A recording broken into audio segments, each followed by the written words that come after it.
it sounds like you were always active. And for people that are just about to retire or are already retired, what piece of advice do you give them in regards to where to start? Interests. What interests you?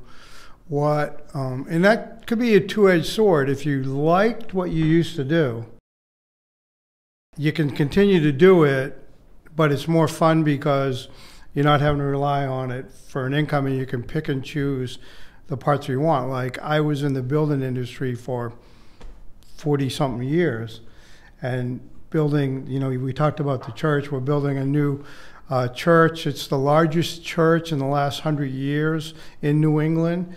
It's on, it's off of Long Pond Road on Joshua's Way, which is a road that was named after my late son, which was kind of and I was involved with this back when the developer had the property, helping figure it out, how to get it all together, then get it developed, and getting it through approved permitting, which was a lot of fun, I must say.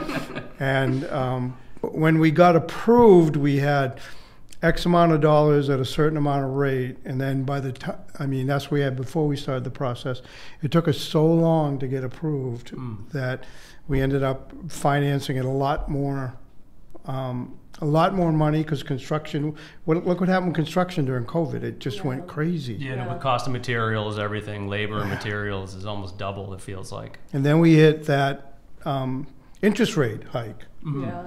So we were approved at 3%, and we borrowed it close to 8%. Right. So now it became a struggle to get the project into the same bucket. But if I go back to the kernel of it, of where it all started, for all of our listeners, it's really kind of where your interests are.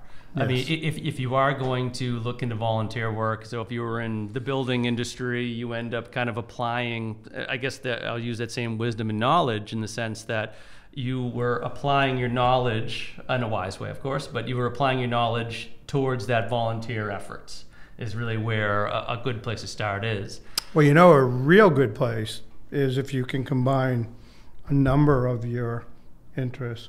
So I used to take youth groups to third world countries and work in orphanages and AIDS camps, and we went to Haiti, to Mexico, to Kenya, South Africa, and I got to see what the third world was like, and it wasn't a pretty sight.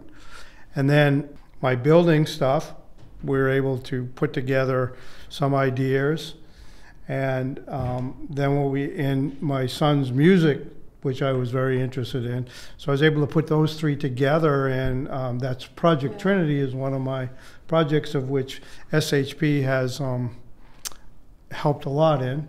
Thank you. Absolutely. And anything we can do to help, to say the least. And we were able to put a pod together that has solar and internet on it through Starlink, which was my knowledge in the construction industry. Because of my connections in Kenya and South Africa and through Haiti, we're able to develop a training program where we actually have a pod deployed in Haiti right now that's training 30 people to get in to become computer literate and to get jobs working remote with large companies on computer stuff, so that we can improve their means of living while letting them stay in their own country.